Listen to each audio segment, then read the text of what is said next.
All right. Good evening, everyone. Welcome to Wonderful Wednesdays on The Conversation. I am your host, Yolanda Trotman, and I am incredibly excited about tonight's show. We have two dynamic men who are doing some amazing things in the Charlotte community. This is installment 3 of the Wonderful Wednesdays episode. And of course, the concept evolved out of an ask for information for people who are doing wonderful things in this age of the pandemic. And of course, these two names came up very quickly. I wanted to take a little bit of a different approach because they're so different in the things that they are doing. They are affecting large groups of people, they are affecting families. But they are also affecting literally, or at least one of our guests, his work has literally affected everyone in this country. And he's a name that you may not know, but you absolutely should know, and you will know it by the time that we're done. So we have one more final installment of Wonderful Wednesdays next Wednesday.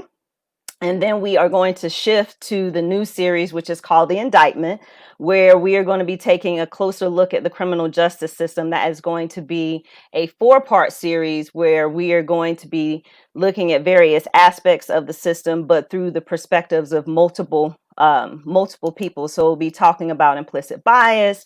We're going to be talking to attorneys. We're going to be talking to former assistant chief Vicky Foster. We're going to be talking to Sheriff Gary McFadden, and we're going to be talking to two individuals who have spent time in custody, whether it has been at the local jail or in prison, and about their experiences.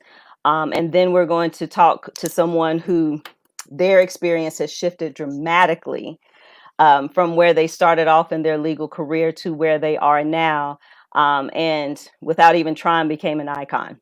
So with that being said, of course, before we jump into it, if you have not already done so, make sure that you like, follow, and subscribe at All Things The Convo Pie Show. We are making a push, y'all, and need your help.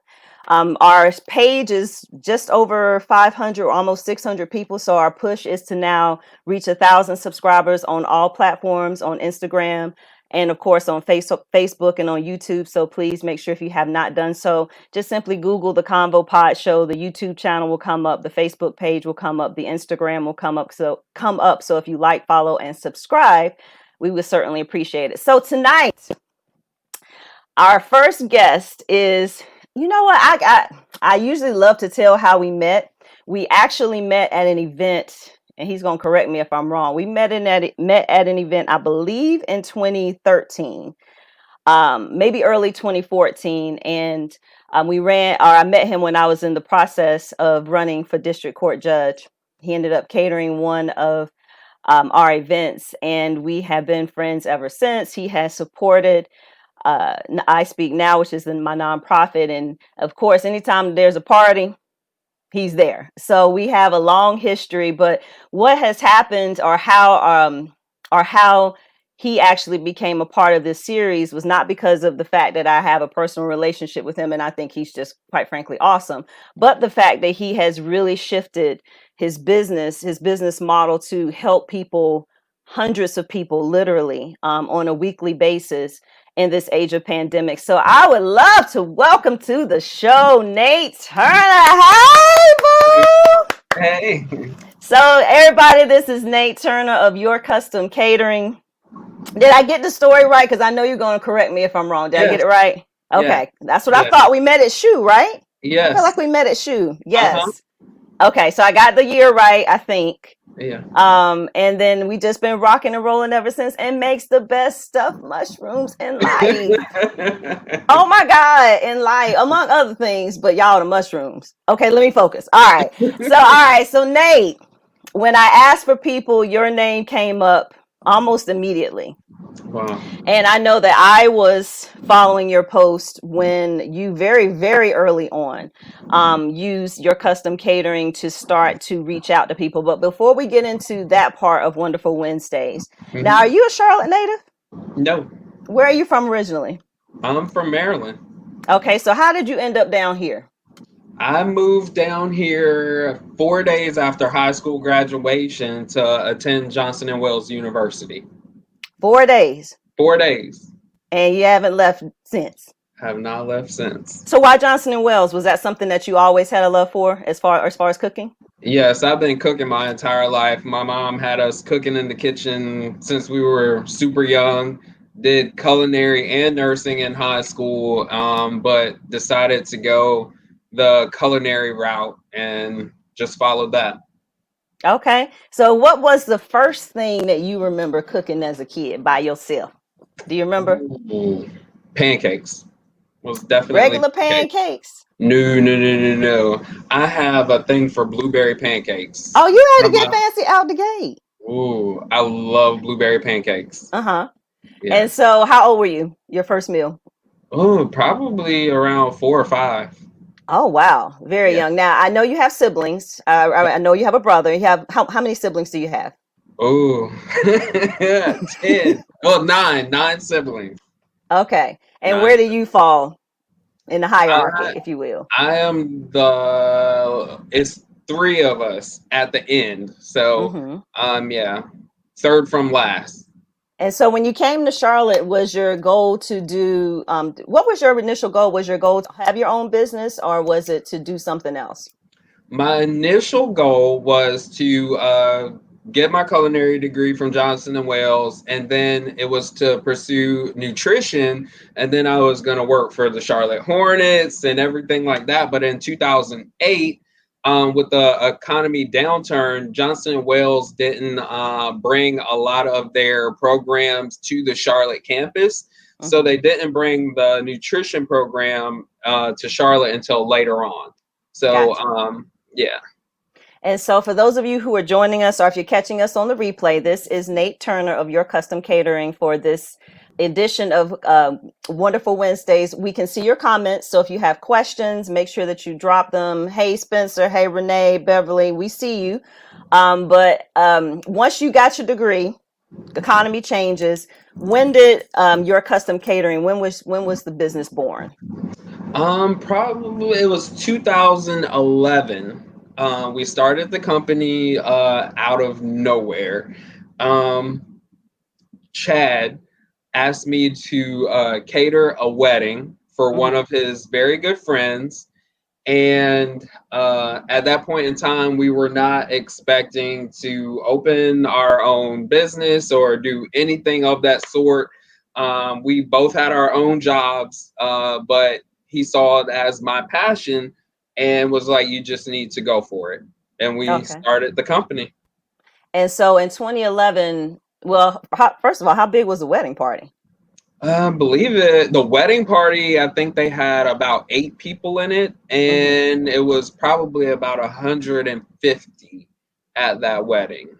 So I'm always curious because when you're catering an event, your first event now, how much pressure is that? Like, how much pressure do you feel to make it just perfect? Because I It, know I can only imagine if it's only 100 people. I say that relatively speaking, uh-huh. but how much pressure is that when you do your first event? Well, weddings are very special to me. You have that. Usually, it's somebody's first and only experience with a wedding, Hmm. and so you have to make sure it's right. You cannot mess it up at all, Hmm. or all eyes are going to be on you. So I could never mess up someone's wedding. Hmm. So I had to prove it to them, and I had to prove it to him that I could do what I was able to do. But you weren't stressed out. It was Oh, like I that. was stressed. Ooh. I was very, very stressed. And so that happens in 2011. Uh-huh. Fast forward, the business takes off. But what do you do when you're not cooking? Like, what's fun? What's your joy? Traveling, Hmm. hiking, Hmm. and the beach. I grew up at the beach, probably about 30, 40 minutes away from the beach. So the beach is my life. I love being at the beach. And you just celebrate a birthday, so y'all drop a balloon, something in the comments. Happy birthday, Thank you very much. 29 and holding. Don't even, you Ooh, ain't got to answer that. You ain't got ooh. to answer that. You ain't got to answer that. That's fine. Okay, so let's pivot a little bit. So Your Custom Catering is the name of your business. It's been Yes. around since 2011. Now, Uh-huh. started off just you, Yes. Yes. and then obviously you started to see it grow. Hmm. And now, is the business a little bit of everything as far as your clientele, as far as the type of events? Yes, we do everywhere, everything from weddings and birthdays, graduations, uh, everything. We've done funerals and we've done everything. I Things love that it. you couldn't even think of. Give us an example. Uh, we've had we had I guess you could say someone contacted us to do a private, uh, intimate dinner party for um, him and his fiance, Hmm. and we did their private dinner party with them and their friends, and there were other things that entailed along with that. Mm. What's Yeah. the most unique thing that someone has asked you to prepare for an event? An entire Indian wedding. Really? And people don't think that a young African American male can Hmm. develop a menu to meet those standards, but I have been cultured and I've tasted a lot of different cultures and I've been a lot of places. So, and I have a lot of different friends of many different backgrounds and races. So I can develop just about anything. I heard that. Now, look, Bethany says, I don't know if you can see it. Nate is the most incredible soul I know. Oh my God. Okay. Thank Okay, in fact, I'm gonna have to let me have to put that up on the screen for a sec. Okay, the most incredible soul, Nate, and quite a few people have you. wished you a happy belated birthday. Okay, all Thank you. right, and so, and I can attest for the events that you have done for us. I mean, just come on, man, just ridiculous. Do you ever get tired of cooking? Honestly. Not tired of cooking. I do get wore out, but I don't get tired of cooking. Okay. So what I saw when long before this whole idea of Wonderful Wednesday started, I saw that you had pivoted and started doing um you were doing a food pantry, and then you were doing meals for where you are located now, because you literally just finished doing, was it meal delivery or people were picking up No, so at our food pantry, we usually serve at least 150 to 250 families every Wednesday. And we're usually doing starting around 7 p.m. to 8 p.m. But mhm. because the parking lot fills up so fast and we have lines going down both sides of Tybola, that we're having to start at like 5:30 in the afternoon just so we're not blocking the roads. So it's getting serious and it's just crazy at this time. Now, where are you located? We're right off of Tyvola. It's 4800 Wedgwood Drive. And for those of you who just tuning in, we're talking about Wedgwood Church, which Yeah. is located at that particular location now. And that's where your custom catering is headquartered, Yes. as far as everything. Yeah. Now, what was it that prompted you to say, okay, listen, we need to do something once COVID hit? Ooh. So the my kitchen and venue space is the top floor of the building, Hmm. and Wedgwood Church does their church on Sundays in the venue space. But then downstairs they run the food pantry, and their food pantry is in a maybe 20 by 10 room. And after that first day or first week of COVID really cracking down, when many people lost their jobs, we went from serving about 20 to 40 families to wiping out our entire food pantry. I think there was nothing left but women's sanitary pads and a couple of cans of corn, and that Wow. was basically it. And how many days was this within that first week when things started was it before we had to stay at home, or shelter in place rather, or was It it was before it that? was right after the real shelter in place, and people started really losing their jobs. And so when that happened, how did that affect you personally? Well, for one, growing up with a single mother, you see a lot of things, Hmm. and you never know when you can be in a circumstance, when you can be an individual in one of these food lines or needing assistance. And so that it brought me back to my childhood, and I never it breaks my heart when you see individuals in need like that. Hmm. And so then what happened after that? Was it a call to, hey, we need help? Were you Yes. digging into your own pockets? What did that look like? Because So you have a my whole empty pantry now. So like now yes. what? So I put the call out the very next day after we got totally wiped out. Um, I spent a lot of our own money. My husband probably would have killed me if he knew how much I had spent. Well, he But know now, but whatever, it's over. but yeah, we spent a lot of our own money, even though a lot of our own events were canceled because we can't host the events, we can't do certain things under these orders that are in place right now, and we really needed assistance, and a lot of our friends and family members stepped up. But it's a weekly thing, and every week we get hit hard. And so when you had that first, when you were wiped out the first time, when did you see the numbers really get at a critical mass, or you haven't seen it yet? Oh no, the very next week we had a line going down both sides of Tybola, coming in from 77 and coming in from South Park for over 3 hours. Wow. 3 hours. And so the entire church parking lot was full, and we had a line going down Tybola for 3 straight hours. And so were you able to provide for that? I'm guessing hundreds at that point of people. Yes, we were able to provide for everybody, but it again wiped us right back out. And so we had to again post that call and post videos and share and do as much as we could to get as much help as we could. Did it work? It helped to a certain extent.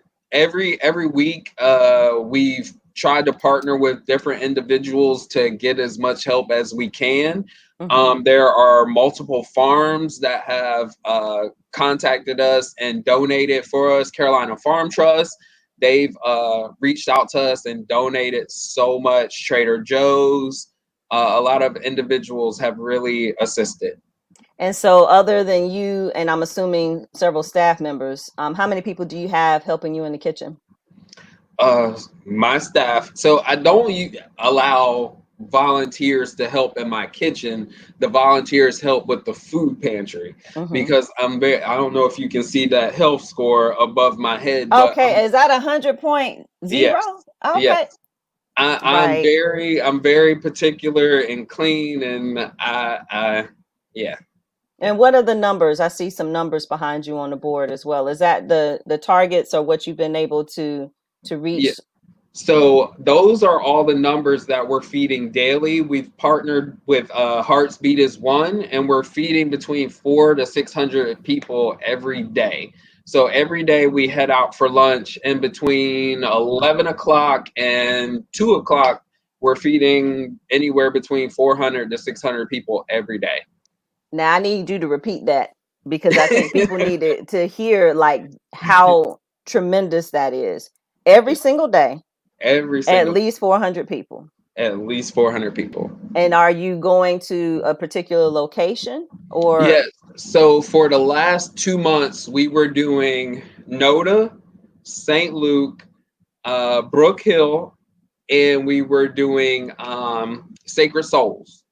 Okay. And we were doing all four of those locations. At that time, it was around 500 meals that were going out every Hmm. day. Hmm. And then it fluctuates, it goes up and down, but it's never under 450 really. And we're doing that every day at every one of those locations. And now, since St. Luke is doing their own summer feeding program, we're going to the tent village downtown, And multiple so tent villages. Now, are you going down to with actual prepared meals, or is this Yeah. non-perishable things? We're going with actual prepared meals, boxed up with forks and knives and everything for them to eat. Wow. Yeah. And so, where do you need help as far as that is concerned? We're going to talk about a few other things, but where do you need help as far as that is concerned? Well, the organization Hearts Beat as One could use so much in donations. They really need assistance. Their organization does so much on so many different levels, and I really appreciate everything that they've done. But What's their website? Do they have a website? it's Hearts Beat as One. I'll share it to you. Okay, I'm putting it up now. So tell us now, how did you get in? How did you partner up with them? We've been friends with a few of the board members for years, and when they saw the need of how many people were going hungry, because the city, a lot of individuals were not getting the assistance that they needed, Now you're and trying to so wait, Nate. I've known you a long time. You're trying to be politically correct. yes, We don't need politically correct, Nate. okay, I need you to keep it real, because people are not going to be moved until they understand like how big and how huge this is. So talk plain, please, sir. Thank you. okay, I'll put it this way: CMS. Uh, a lot of individuals that were receiving food from CMS were receiving food that to me was not up to standard and was not healthy and nutritious for kids that were receiving that. Sometimes when kids go to school, that's the only meal that they may get that Mhm, day, mhm. and CMS to me was not providing the correct food or nutrition at this point in time that kids really need. And Heartbeat is One reached out to me to partner with them to feed all these different locations. So, okay, you're not gonna say it, so I'm gonna say it. So basically, a bunch of carbs and some old raggedy food that they probably had no business eating. Because Yeah, I mean, we've seen cafeterias now; they don't look anything. Okay, well, I'm gonna say it. You ain't gotta say it. I Raggedy put food. I put it this way: when I was in school, we weren't even eating that food that they were providing. Wow. So yeah, And is yeah, it heartsbeatis1.org or is it yes, .com? Okay, that's that what I word. thought. Okay, and so when you do you think there's going to be, or has there been a push because you've started doing this specifically on a daily basis that may take a look at what's being served in cafeterias, at least locally? I don't think so, especially now that school is out. I don't think CMS will really pay any attention to that. I think they're pretty happy that school is over and done with, and they're not actually having to deal with that process anymore. Hmm. Because I know at certain locations, lunch people were having to come in and deal with certain circumstances and having to go out and work under conditions that were putting themselves in danger also. Hmm. I got you. Yeah. Okay. And so so home base is Wedgwood still, even when you're preparing meals and sending them out. Yes. Do you have, I don't think there's ever really enough need, but what do you need in terms of manpower to help get deliveries and all of that done? Like how many people do you think that you need at this point? Volunteers are always welcomed. We They do the bagging for the food pantry every Tuesday, Okay. and at most of the individuals arrive between 4:30, and they're usually done around at least 7:30 Hmm. with the bagging of like the canned meats and canned products and stuff like that. Then on Wednesday, before we actually open the pantry, we get our fresh food deliveries around 3:30. And so individuals come in and start bagging all the fresh produce and fresh products to go along with any toiletries or canned foods. Okay. And so what time do you get started? Oh, every day I'm usually in the kitchen about 6 o'clock, 6:30 In the morning? at the latest. Yeah, every morning. Wow. And Yeah. then done, I guess, about the same time that you got done tonight. Yes. Okay. Now, I think what people also need to know, when you saw the influx and you saw the growth of the people who were coming to the church specifically, Hmm. did you feel like that you would just never be able to help enough people? Yes. Yes. A lot of so our food pantry is opened every Wednesday, Hmm. but through the week we literally have individuals coming to our parking lot and trying to sleep because they've either lost their home, their vehicles. We have people literally setting up tents in our parking lot, and then there's woods and everything behind our venue space. People are trying to set up tents in the woods, and then we had people walking up to our food pantry, and anyone who lives in Charlotte knows how bad it was raining tonight, and we Hmm. literally have people walking up to our food pantry to get food and products. And what do you think people who don't get that? What do they need to know? After seeing kids in these tent villages, uh it's a whole nother world. A lot of individuals that are working in banking or working in these industries that haven't been affected, and they're just working from home and are oblivious to what's going on in the world right now. It is absolutely insane. So many people are not able to get what they need, and because so many people are affected right now, that everyone that is usually assisting these individuals with what they need, either monetarily or food wise, everyone's just being wiped out right now, and everyone's not being able to be helped. And so let's talk about the tent villages. Hmm. Now you said there were several. I think some of us are aware of at least the maybe one or two, but you said there's several that are popping up. Yes. Where are you seeing them throughout the city, or are you seeing them clustered in a particular area? What are you seeing? So after being down there and being notified that the county is about to start getting rid of these tent villages, we've been instructed to not really give the locations as much, because Hmm. they have been throwing out all their tents and all their clothes and getting rid of. Yeah, the county is actually, Parks and Rec is getting rid of people's stuff and throwing it all away, and it's absolutely ridiculous. I don't understand where they expect them to go or what they expect them to do, because all the shelters are full to capacity. So I don't understand why they would move them during this time. It baffles me. And so, are you still able to reach people through what you're able to do to get food out there to folks at this point?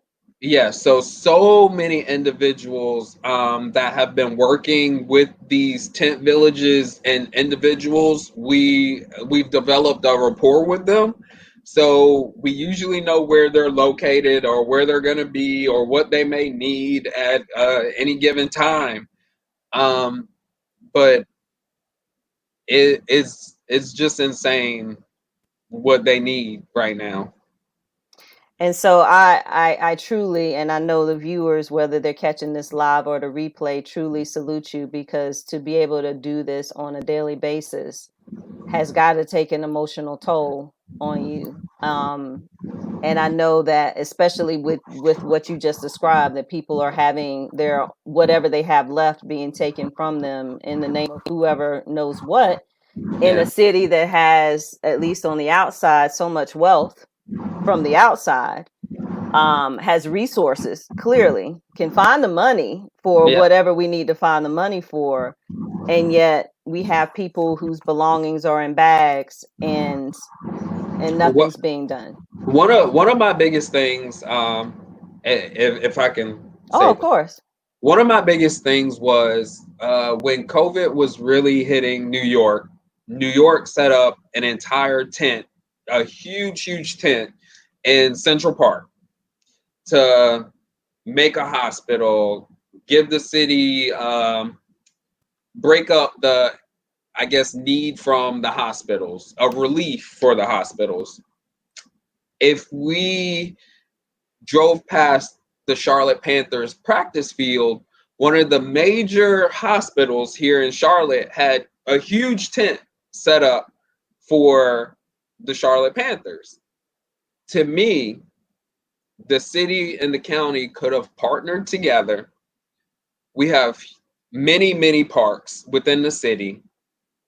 They could have set up their own professional tent village where they could document these individuals, have order to these tent villages, and set up a safe environment instead of them using these little hand washing stations that they've set up around them, which to me, it does not give the sanitary, I guess you could say, the sanitation issues that they really need to fix. They need shower stations, not hand washing stations. Mm-hmm. They need more than a porta potty and a hand washing station. With so many of those individuals in that small area and them having to barter and trade and do whatever they need to do to get by, is not enough. And to me, the city could have, or the county, let me rephrase that, because the city, I've been instructed, is not the one that is doing this. It's more on the county side.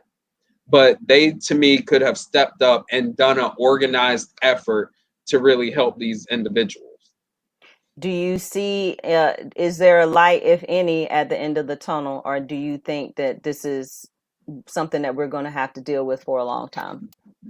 To me, it's going to get even worse. A lot of the businesses are not hiring back their full staff.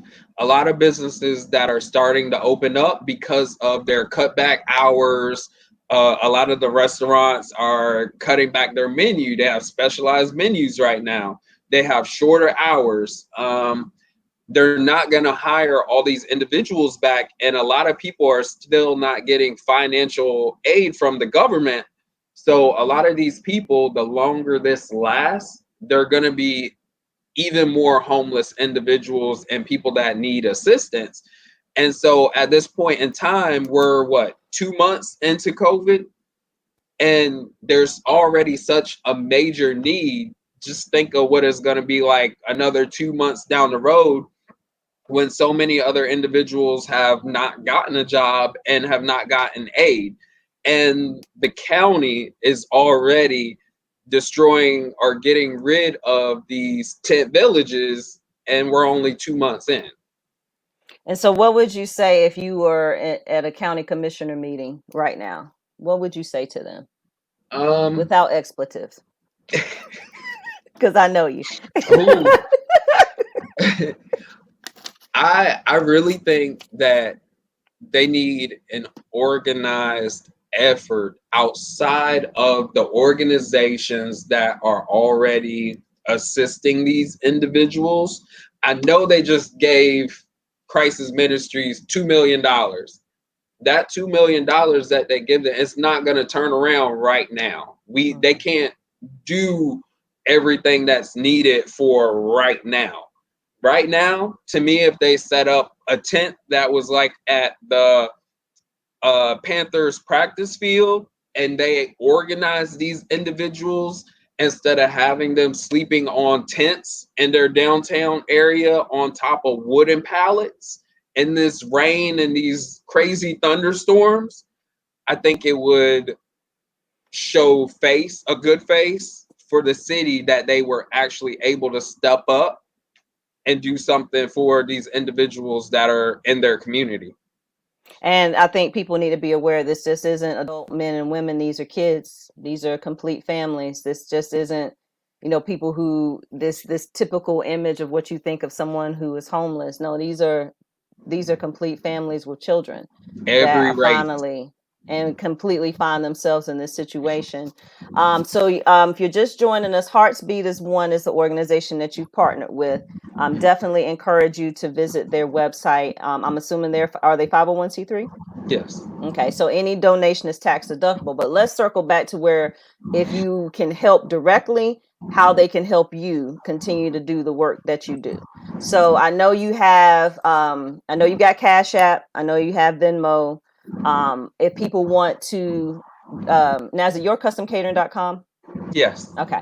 And now if they want to volunteer, they can reach you at info@yourcustomcatering.com. The Venmo is on the screen. The Cash App is on the screen. But this is how someone who's watching can literally make an impact now, whether it's for food, whether it's for toiletries, because we don't think of that. We think about food, but we don't think about deodorant. We don't think about lotion. We don't think about tampons. We don't think about razors. We don't think about those things that we just kind of take for granted. And so this allows you to be able to do something now and donate directly to you to allow you to continue the work that you do. Is that fair to say? Yes. Okay. And so now what else do we need to know? To me, if you can help any individual in any way, whether it be you helping them with a resume to transform them back out into the workforce, because so many individuals lost their jobs, and they may have been in that job for years, but that business has now closed and is entirely gone. Just like Hertz, the car rental company, has been here for years, and people have worked for them for years, but now they're gone. And so many individuals have to rethink their career, have to rethink their way of life. And if people are able to help them in any way to get them back on their feet or get them what they need to survive right now, that's all I ask. Outstanding. So, Nate, listen, thank you for all that you have done. And I cannot stress this enough for those of you that are watching. And I don't know if you didn't catch this earlier, every day, he is feeding at least 400 people a day. And this isn't just canned goods, these are actual meals that are going, and there's still never enough, to meet the need.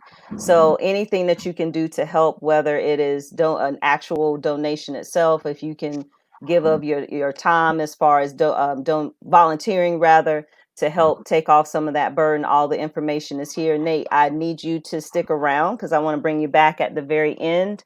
But we are, we pushy here on the conversation, so we're gonna get this popping. We're definitely gonna get this popping as far as getting donations directly to you and to your staff and to your team, so that you can continue to do the wonderful work that you do. I truly and sincerely appreciate you and all the work that you do. And offline, I like blueberry pancakes too. I'm just gonna put that out there. You gotta taste Okay. my fruity pebble French toast though. Okay, I wasn't ready, but I will be because I will roll up for real. Hey, hey. Well, Boo, I appreciate you, but stick around and we'll come back and chat with you in a bit. Okay. All right, so for my next guest, I have not known my next guest very long, but have you seen those? I don't even know what beverage it is, but the most interesting man in the world commercials. Like, he's kind of that dude. I met him. Oh, wow. This probably would have been in February. I had the pleasure and the privilege of welcoming Tom Steyer, presidential candidate, when he was here. I did his introduction. And I specifically remember our next guest because he posed a very pointed question. If I recall correctly, it was about helping our homeless neighbors and homelessness. And everybody stuck around after the town hall, and we got to talking and exchanged information. And I wanted him on the show specifically because when you have people like Nate and Dion and Kyle and all of those people who are directly helping people with what they need in that moment, what we sometimes forget is some of the things that happen behind the scenes that have a greater impact on us, as far as legislation and things of that nature. And our next guest has been tremendous in terms of just the power of the pen, the power of relationships, and has been responsible for legislation that has literally affected every American in the country. And so now he is taking a role where he is the national director of the COVID-19 response team.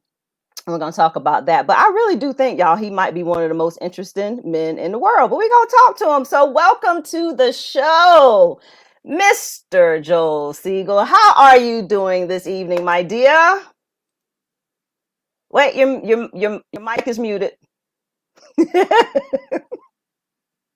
There we go. I can't unmute you.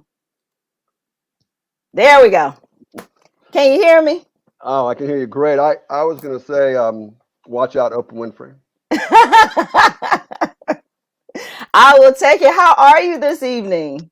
I'm doing wonderful. I was very, very touched by Nate. It was painful to listen because I was homeless for a few years due to a medical condition that I had, and I lost my father when I was very young.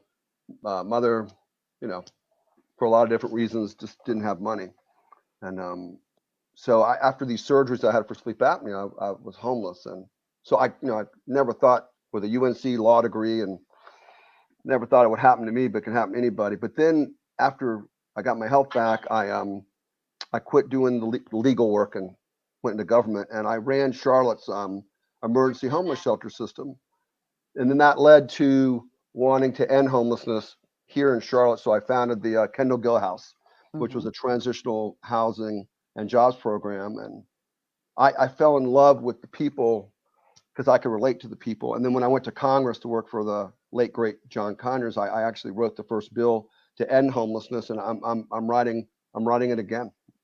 And Not fun going to give up. fact, but you didn't tell them the thing that's most incredible as far as the legislation that you have written.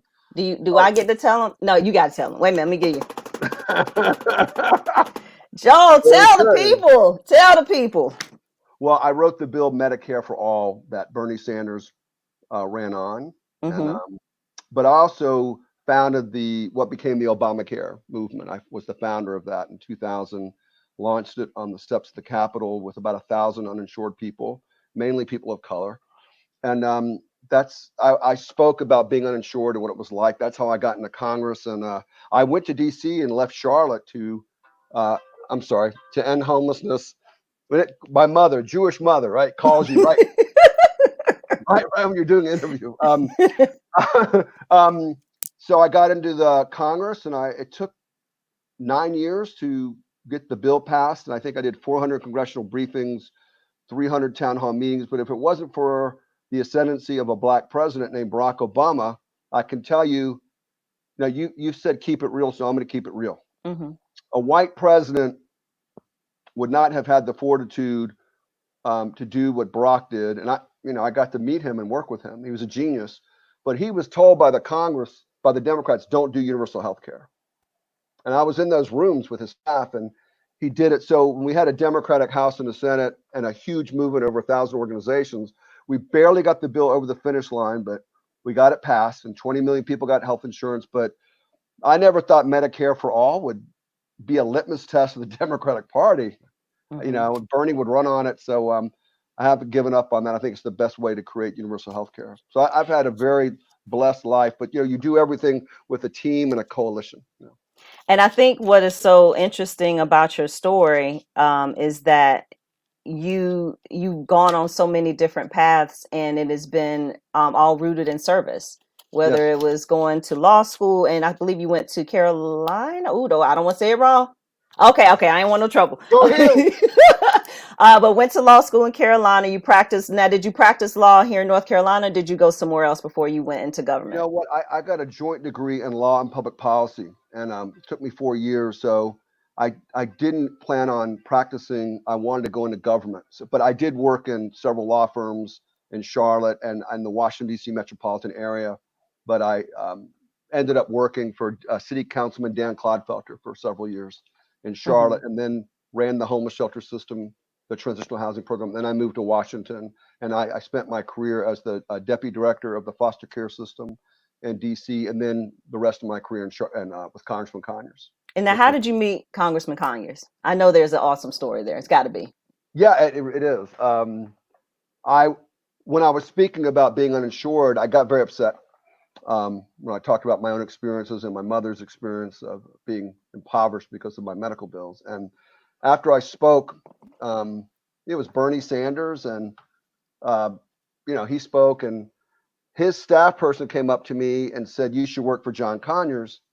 I said, "I'm a revolutionary, and I don't think I can work in Congress. I'm a radical, I'm a progressive Hmm. guy." And she said, "You should introduce yourself to Mr. Conyers." So the interview was arranged. His chief of staff had worked for Jesse Jackson. I had done some work with Jesse Jackson, so he recognized me, Greg Moore. The next week, I was in his office. I opened up the door. There's John Conyers, the legendary civil rights icon. Hmm. And I hit a bass guitar in the back of his room. And I'm a professional bass player. And I said, "It's a really nice bass guitar that you have, sir. I'm a Hmm. professional bass player." He said, "What kind of music do you like?" I said, "Jazz, funk, R&B." He goes, "Well, you're hired." That was it. That was my that was my interview. I love it. And I Yes. said, "I'm hired." He goes, "You love jazz, I love jazz. You play bass, I play the bass. You're for single payer, I'm for single payer. You're highly recommended by my staff." And the next morning, he wanted me to interrupt an AFL-CIO town hall meeting on universal health care on C-SPAN. And I said, "I'm going to like this job," and to talk about single payer. And then he asked me, why did Hillary Care not get passed? That was the attempt of Bill Clinton, right, to pass universal health care. And I said, "She Right. didn't organize a grassroots movement." And he goes, "Well, that's what I want you to do." And I was like, that's not legal. That's not legal in Congress. Hmm. He said, "That's what I want you to do." So that's what I did for 13 years. I wrote about 20 bills for him, and then we traveled to about 300 cities, and we built the universal healthcare movement. I had no idea Barack Obama would get elected, and the rest is history. He was a beautiful man. He was a genius. I miss him dearly. He just passed away. And so, do you think that now, because that was very profound what you said earlier, that it would have never passed if we didn't have President Obama. That's right. And I think those of us who are old enough to remember when Hillary was trying to lead the charge, how it was received, I think in part being a woman and the first lady, and not really being able to, like you said, build anything that looked like it was a bipartisan coalition. Now, are you comfortable sharing what your story was as far as being uninsured and how that inspired you personally? Yes, I'm actually writing a biography of Representative Conyers that he and I agreed that I was going to write that before he passed away. So this is in my book, So, um, Hmm. yeah, sure. So I grew up what would be called, middle class. Went to East Mecklenburg, Lansdowne Elementary School. Charmed life, and I started falling asleep in classes in college and law school, and I had migraine headaches. I got diagnosed with severe obstructive sleep apnea. And the problem was back then, if you had a pre-existing condition, you could not get covered. Hmm. So I would go to these doctors, Yolanda, and I would lie to them and tell them that I was a multimillionaire and I did not need health insurance. So I became a serial liar because the Wow. system forced me into that. And I got fed up after years and years of doing that, but I got kicked out of George Washington Hospital after knee surgery because they found out I was uninsured and that my Yiddish we call it a bubba maisa, which means a lie. Wow. They found out that I was not telling the truth. I was not an heir to a family fortune, pick and pay shoes, like I said I was. Did Now, you say pick and pay shoes, Joe? yeah, my father was the vice president of pick and pay shoes. I love it. And that's what I told him. They said, Are you insured?" And I was like, "What? I don't need insurance. I'm the heir to pick and pay shoes. I pay by cash," which was bull explicative. And Right. so they kicked me out of the hospital with a knee infection. And I do laugh I have to laugh at this stuff because it's pretty heavy, right? But they kicked me out of the hospital with a knee infection after knee surgery. And they asked me to do my own antibiotic IV. Now, I want you to imagine. What? Yeah. Yeah. Okay. Okay, go ahead. Well, I tried to do it, and remember, I already had obstructive sleep apnea. Right. So I did it incorrectly. I remember it was a Southern woman. She said, "Don't worry about it. You'll be able to do it just fine." I was like, "What in the hell is she talking about?" And Right. so my boss at the time, my former boss, took me to a hospital, to GW, and I was in intensive care for 2 weeks. I almost died. And Mm. that was when I made a decision. I was supposed to go to the World Bank as the vice president of World Bank Africa. And I said, no, I'm going to build a movement for universal health care so I don't ever have to go through this again. And the millions of other people like me. I worked 3 jobs, and God is good. I got very lucky and got into Mr. Conner's office. And I owe 180,000 in medical bills under the congressional plan, Blue Cross Blue Shield. I call it Blue Cross Blue Steel because it steals my money. I Mm-hmm. owe 30,000. Mm-hmm. Last 4 months ago, Apria Healthcare took $1,800 out of my checking account because I owed money for a machine that I had to pay out of pocket. And this Now, was from how many years ago? well, I had just gotten the machine, Okay. but I was paying off a little bit each month, Mm-hmm. and so this is what millions and millions of people are going through around this country. And then North Carolina is one of the 14 states that did not expand Medicaid under Obamacare. And a very close friend of mine who is African American, who I used to watch games with the Panthers, he died because he couldn't get his heart medication. Mm. And I remember I went to his wife's house with Dr. Reverend Ronnie Sadler with Christmas presents, and um, it hasn't stopped. And your average payment for COVID-19, if you go see a doctor, is 30,000. There was a 17-year-old. Wait. Repeat that Yeah, because people need to know that. when you go to the doctor and you don't have insurance, it's going to cost you 30,000. I had one bill after my knee surgery, it was 80,000. It said, please pay immediately. And I'm like, what do you want me to do? A bake sale? You want me to sell cookies?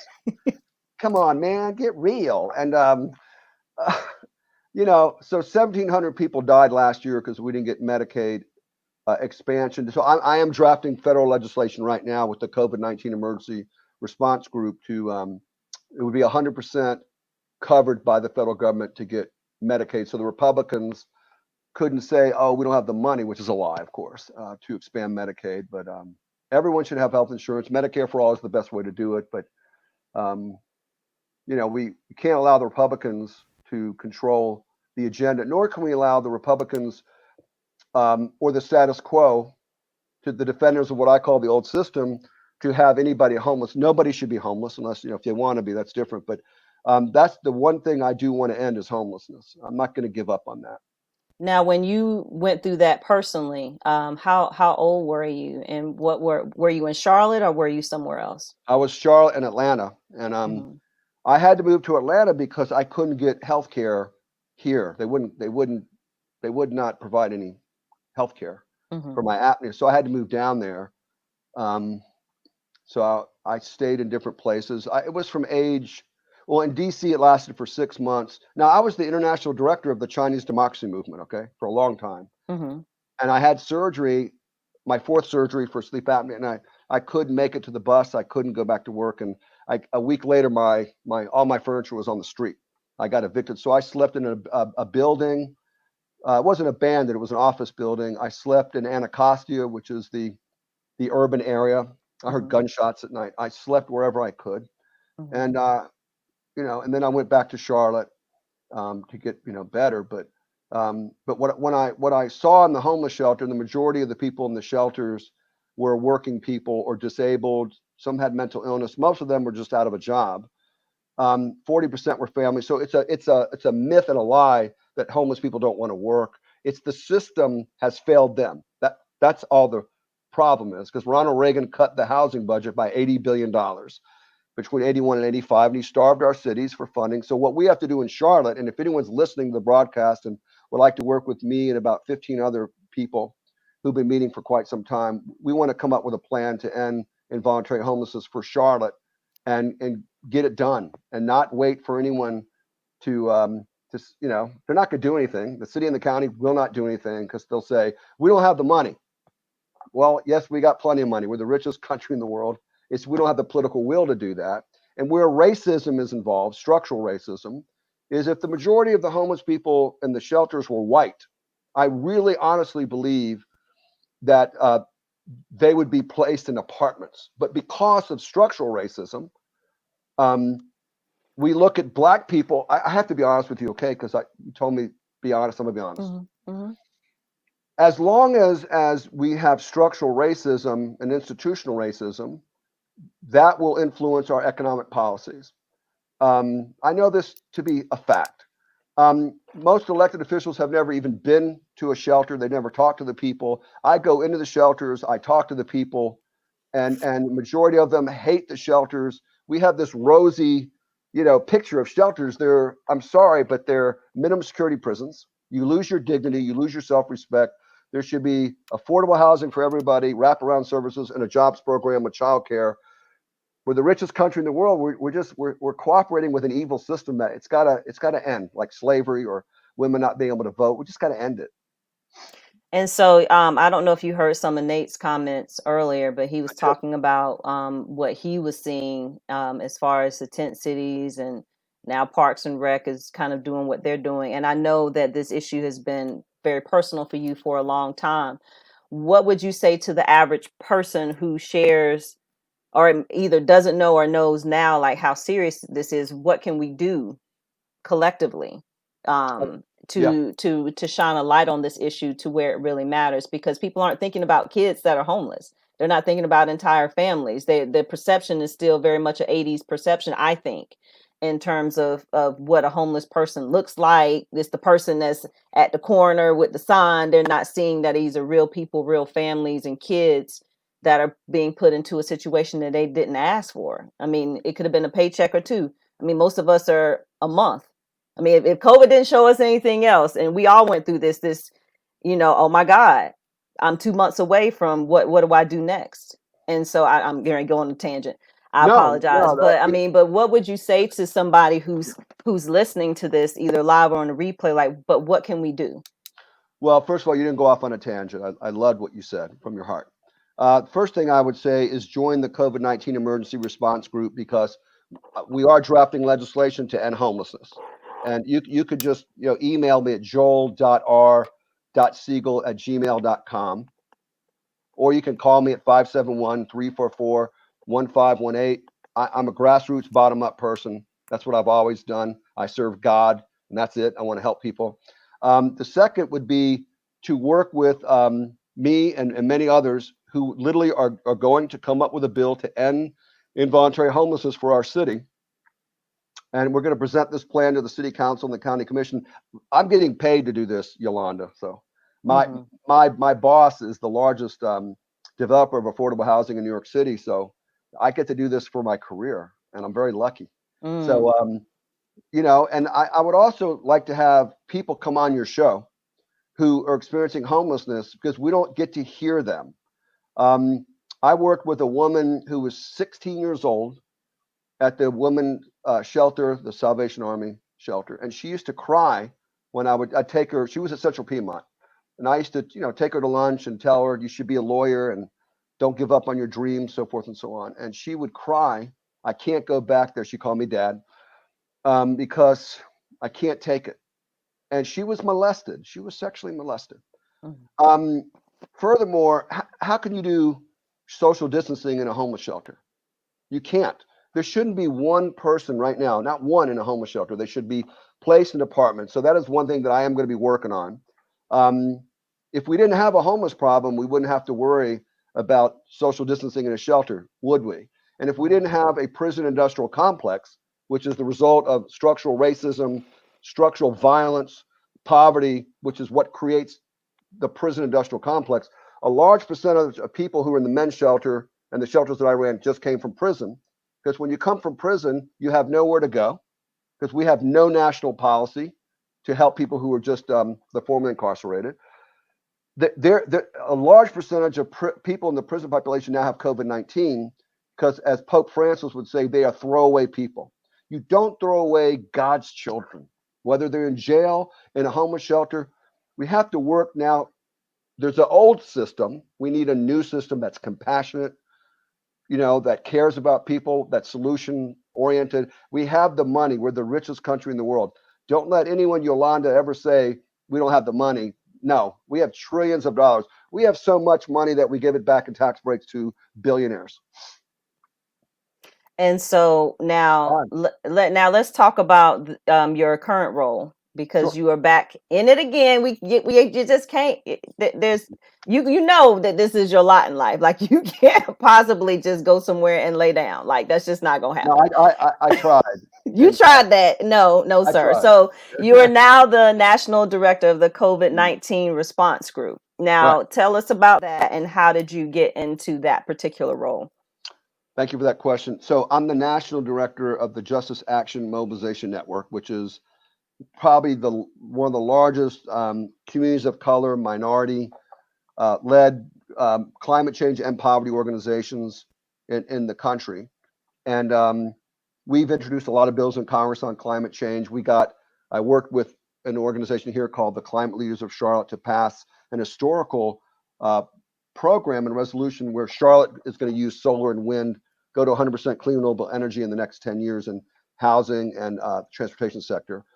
I realized that when I started reading about COVID-19 in the papers, and after years and years of working in Congress, I knew what was going to happen is that they would leave millions of people behind. So I talked to my board and I just said, I'd like to do a detour. I want to work on Mhm. COVID-19 for 6 months. And so I started calling every activist that I've ever known in the 40 years I've been an activist, members of Congress, former members of Congress, state legislators, activists.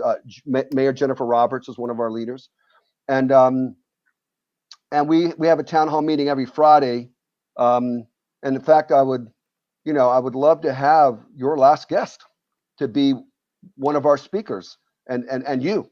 Um, and what we're doing is we're drafting legislation to fill in the gaps. Mhm. For example, we don't want anyone evicted from their apartments or homes during this period. So I'm drafting legislation to do that. We've drafted legislation to see that there's a moratorium on utility cutoffs. Senate Majority Leader Schumer took that from our network, and that's part of the Heroes package. I'm Mhm. drafting legislation with very famous economists and public health experts to come up with a COVID-19 public health response bill so we can contact, trace, test, and treat. If we keep doing what Trump's doing, okay, which is nothing, we're never going to get rid of COVID-19. If you think we're going to lose 100,000 people, we're going to lose another 100,000 people.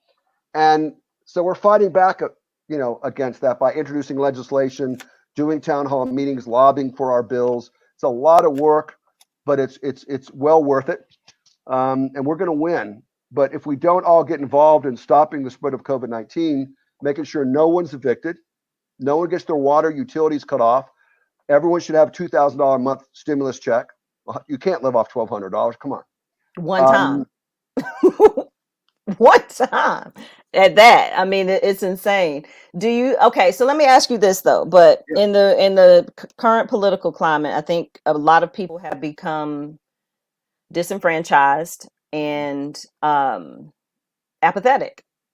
yes. And so, what do you say to people who are watching or may see this later? What are the stakes? I think we all know, everybody thinks about this from a national election standpoint, but the reality is what happens on a local level is far more impactful in terms of how it affects people's daily lives. But people are having a hard time separating the two. But what would you say in this COVID era, if you will? What are the stakes in that people need to know from what you're seeing from a legislative standpoint, and what that means with some of the other initiatives that you're working with? It's a great question. Well, I say three words: Martin Luther King, Hmm. Why? because he worked on the local level and the national level. So if you study Martin King, so Congressman Conyers was the protege of Martin Luther King. He was Martin King's lawyer. So Hmm. I had the benefit of studying Martin King, and Rosa Parks worked for John Conyers for many years, and I got to learn from most of the leaders from the civil rights movement were in John Conyers' office, and I got to learn from these geniuses, right? Um, on the local level, what we can do is I'm working with Willie Fleming of the International Minority. Coalition, and Jennifer Roberts and a host of other organizations. But we're going to write a letter to our mayor, who is a friend of mine, and the city council and the county commission. We want to know what is their plan to ensure that not one person gets evicted from their apartment or their home.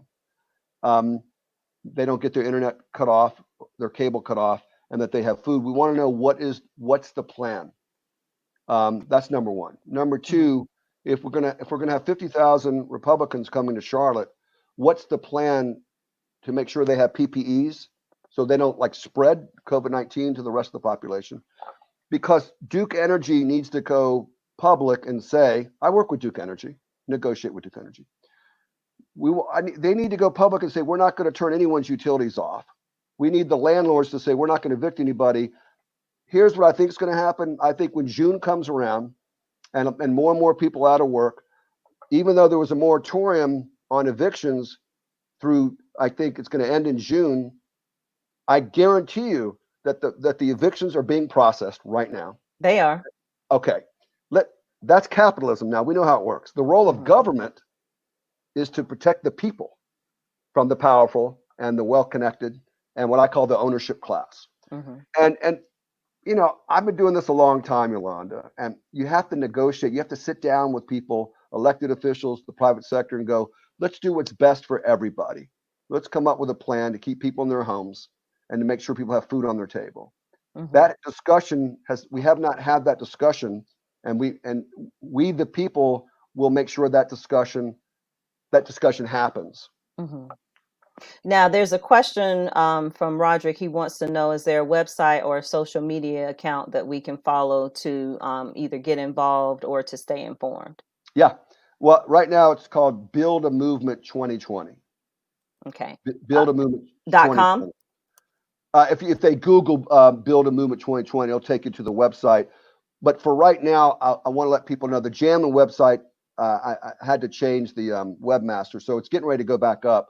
I will send something to you and other people so they can plug right in. There's been so much work going on; it's all happening pretty fast. But what people can do again is email me directly at Joel JOEL.R.Segal SEGAL @gmail.com, or call me at 571-344-1518. Now, wait a minute, slow down. I can't type that fast.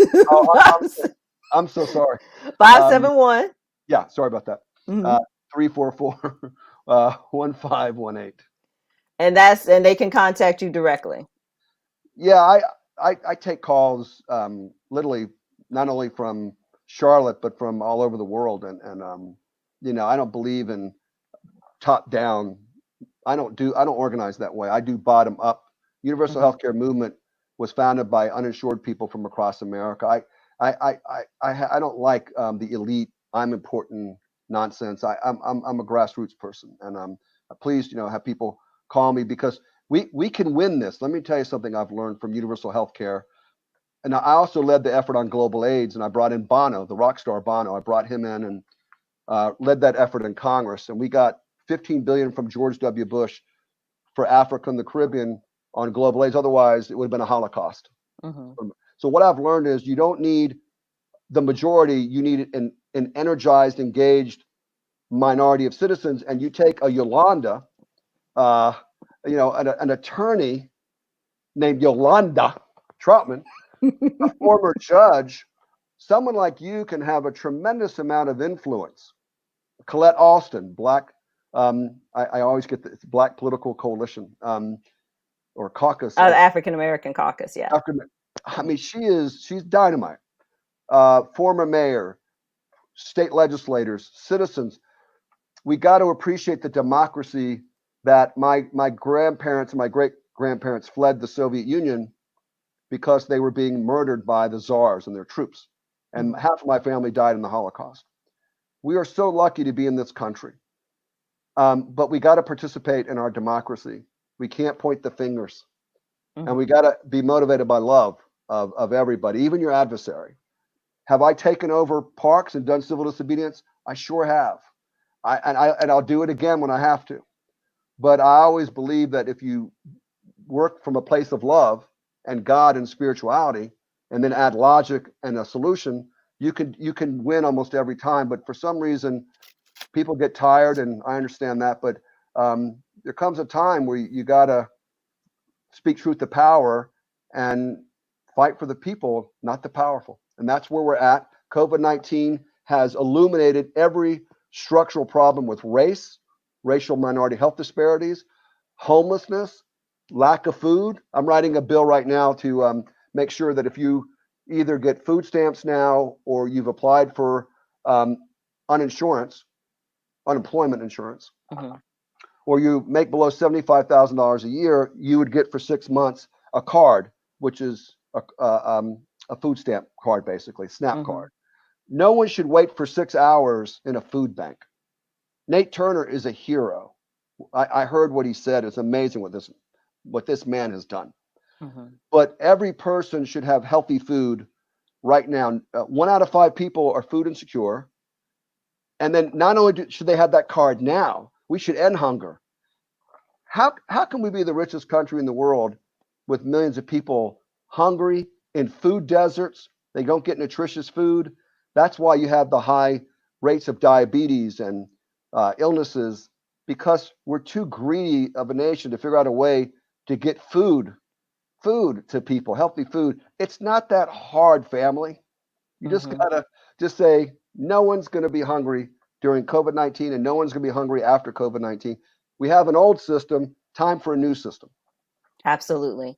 And so, if you're watching or if you're just joining us or you're catching us on the replay, Google Build a Movement. That will get you to so a lot of the things that we've talked about as far as the legislation. And like I said in the introduction, I think it's so important that, we can talk about, the Nates and the Deborahs and the Demis and the Dions and the Kyles that are out here that are doing wonderful things. But we also have to, and I was saying this today in a live, like we have to educate. Like we can't, you know, come for the enemy if we don't know how the enemy moves. And if the enemy Mm-mm. is trying to deal with these things and deal with these issues, if we don't understand how that entity or whatever that is works, we can't ever be successful. This is beyond memes. This is beyond outrage and hashtags. Like this is so much deeper than that. And I think what you said was particularly powerful because COVID has shined a light on all of these things, particularly from the issue of race, racism, and systemic racism. So, I applaud you. Now, for those of you just joined us, not only does he write bills on bills on bills, not only is he in the trenches, not only does he help build movements, but he's also a musician. You got to tell us quickly about, because we have to do a full show. Let me just put that out there. We have to do the full show as soon as the podcast studio is up, because like you're like the legit Dose of Keys. Thank you, Roderick, for pointing that out. You're like the Dose of Keys man, like in real time, for real. You're You're, like that dude, for real. But you're, but you're you're a funny, bass though. player, and I hear Yeah. that you're good, because you know. No, I'm real good. Yeah. Is I'm that not what you good. do? Is that your outlet? What's your outlet? Music. Yeah. Who's your favorite Uh, artist? Top three. Stanley Clark, Mm-hmm. Brothers Johnson, Mm. and Chaka Khan.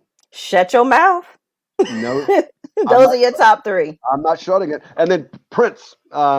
I'm a big Prince fanatic, and no, I was a professional musician for many, many years before I went to law school. I Mm-hmm. actually played in a band that got signed by Motown. I decided not to. It was one of the Parliament Funkadelics, so I had the chance to make it in the music business, and I recorded records that are still being sold online. I'm not getting any money from it. And I just finished my latest CD, Mm-hmm. which is funk jazz. Now, I love funk. I listen to it all day long. I just listen to some old average white band, but there's such a thing as African American genius, and it's something that the soundtrack of America is an African American soundtrack, whether it's R&B, rock and roll, jazz, funk. That's just a fact. So I studied with African American bass players, and then I studied classical and jazz, and then I went on the road. I did play in predominantly black bands where I learned how to play, and I play 4 hours a day, and I'm doing my second CD, and I I love funk. I'm addicted to it. I need to go to a rehab. Uh, I need serious help. I was just listening to the Average White Band and Shaka Khan, who performed on one of the Average White Band albums, and Mhm. I just I love vocals, I love drummers, I love keyboard players, I love horn sections, but I hear music in my head all day long. Anyone who knows me knows that I sing all the time. I hear songs in my head. Sometimes I have to say, "Stop it!" If I'm in a serious meeting with a member of Congress or Nancy Pelosi, and all of a sudden I start hearing a Prince bass line in my head, or and then a song, I got to stop it. And Mhm. but music is. My father was a musician, and my mother is a professional singer. So, Mhm. uh, but yeah, I. What kind of music do you like, Yolanda Troutman? Listen, it runs the gamut, and you're not gonna flip it on me. What are you talking I, about? I would, so I also play the drums. I play drums too, and but yeah, rhythm. I was always into rhythm. I played basketball in high school. Anything that was rhythmic, I was languages, but music is a certain expression of my soul that I can express with through my bass that I cannot express verbally. Mm, But now, if you heard me play, you you won't be able to sit in your seat because because I you will. mean it. Do I mean it? Okay, I I will. love it. I will funk. I will funk it You so will pump the hard whole room up. that the shrimp will come off your plate. And I Walk them believe off. it. I'm a big. I like to thump it and pluck it, and Okay. I can solo for about an hour if I want to, but I like to play the groove. I'm really into grooving, and that's an Hmm. art in and of itself. But a lot of the people who I work with are not musicians or artists. I'm also an actor. I do Hmm. act. I quit acting. I don't have time anymore. And I actually did comedy. I know that's weird, but I did. Most musicians do acting and comedy as well. And Hmm. I do find it challenging though to be with extremely serious people for more than an hour or two. I can fake it until I make it, Hmm. but it's hard for me to be around people who don't have a sense of humor or soul. Right. But I get paid to do that, so it's all right. Yeah, I heard that. So for those of you watching, they can reach out to you as far as getting involved and getting plugged in as far as what we need to be doing now as we prepare for November. 571-344-1518, and then they can reach you at joel.r.siegel@gmail.com. I'm going to bring Nate back up as we wrap it up because I think this is an excellent connection for both of you, just Absolutely. because of the nature of the work that you do.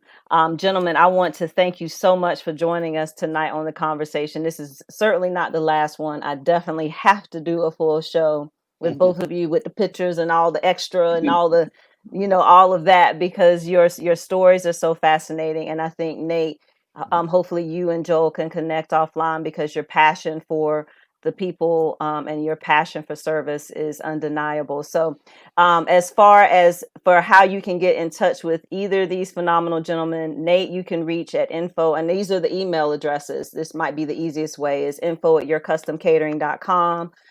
Joel at joel.r.siegel@gmail.com.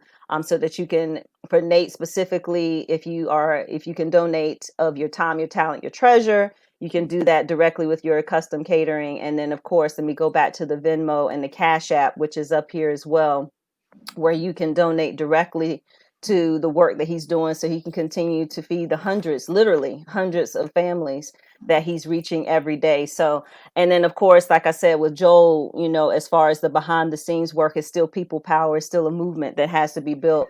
And none of us cannot underscore enough how important November is, from Yeah. the top of the ballot to the bottom of the ballot. Vote, We vote. cannot afford to be complacent. We cannot just focus on what's going on at 1600. We have to focus on local elections. We have to focus on our judicial races.